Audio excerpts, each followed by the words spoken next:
Love is sometimes not a battle of two hearts, but a battle of acceptance between two worlds. And sometimes, that battle starts with your color. I'm Marcus Williams. I'm 31 years old, born in Atlanta, a graduate of Georgia State University. I've been a public school history teacher for 5 years. Every morning I teach my students not only about the past, but about the essence of being human. My parents are proud of me.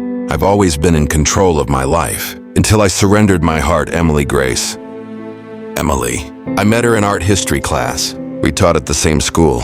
She taught art, I taught history. She showed beauty, I showed truth. She was passionate, kind, and fair. His face lit up the moment he taught his students something. When I first saw that shine, I thought it was too beautiful to be mine. But it was. For 6 months, we walked the same corridor every morning. We locked eyes as the children ran around. Even a casual glance was like a vow. During lunch breaks, we ate together. Sometimes we sat in silence in the same classroom. No need to talk.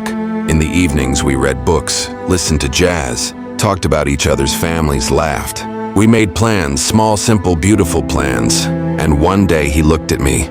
"You should meet my family," he said. There was hesitation in his voice, but hope in his eyes. I trusted that hope.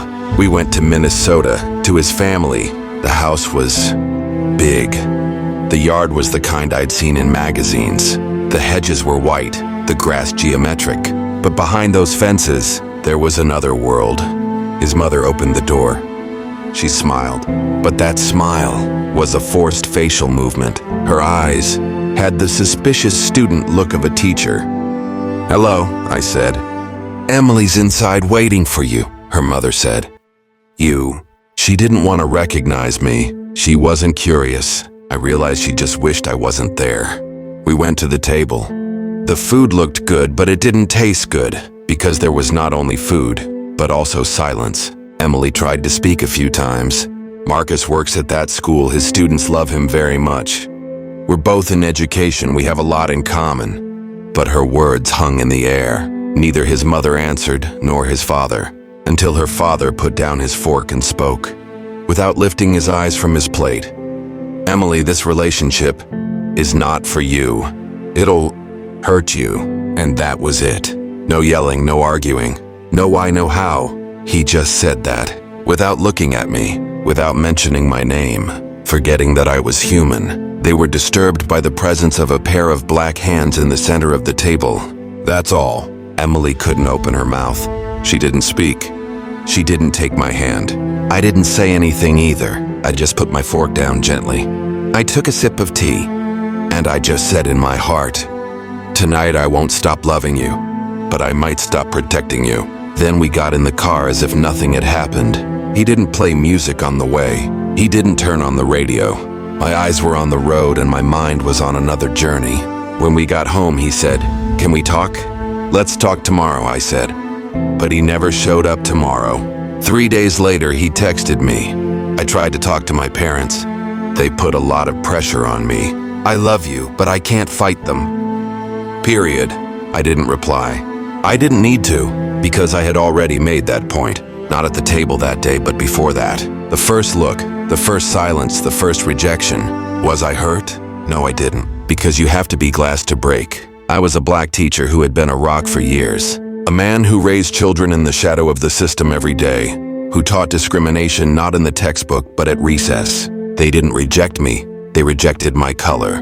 And I just drank my coffee. I didn't lose, I didn't bend. Because that table was really for them. And in this story, they'll realize much later who taught the real manners. After that message, I was silent for days. Neither my friends noticed the change, nor my students. I was the same when I laughed, the same when I taught. But inside me, another man was being born. I didn't even talk to my family. I never mentioned Emily because this story had to be lived, not told.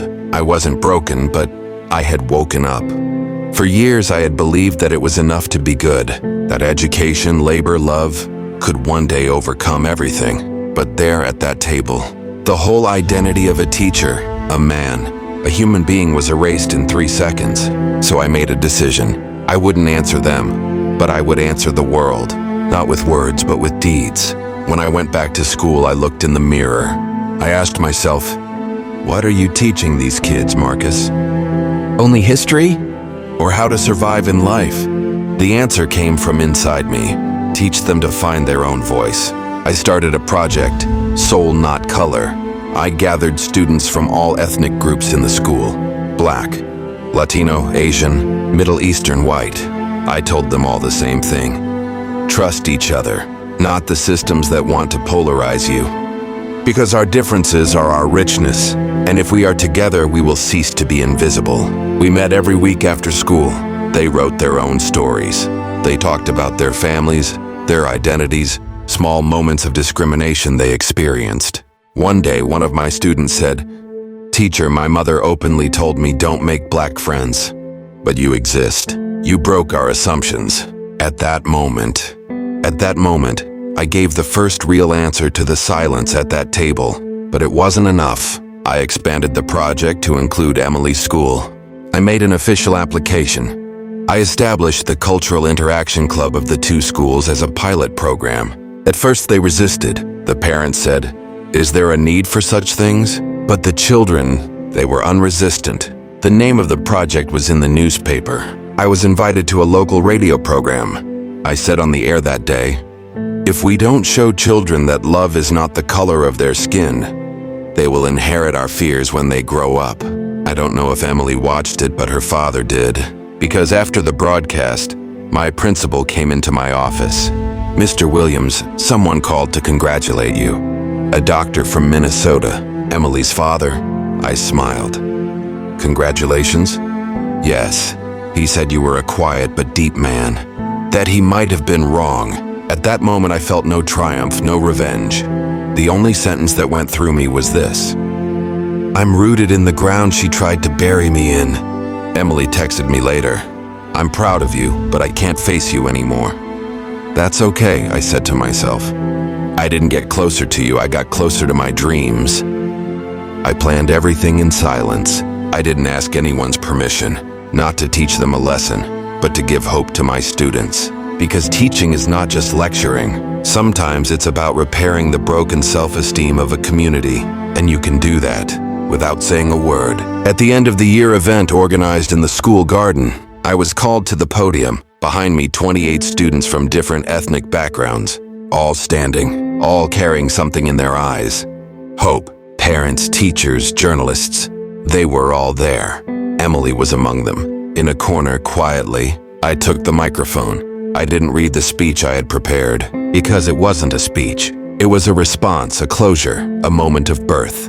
They tried to silence me at a table, but I spoke in a schoolyard.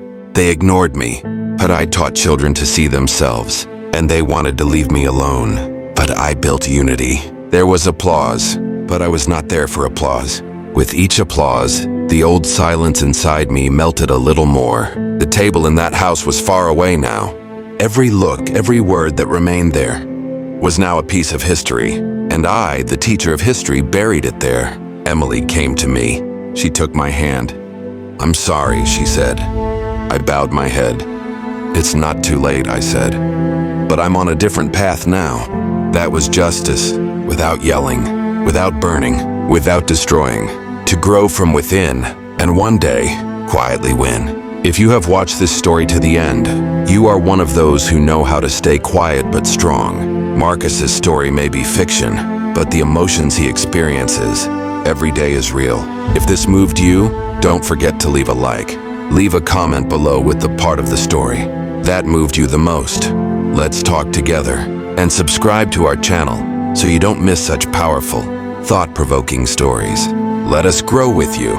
Racism means making a prison out of a person's skin, but we can be the key to each other.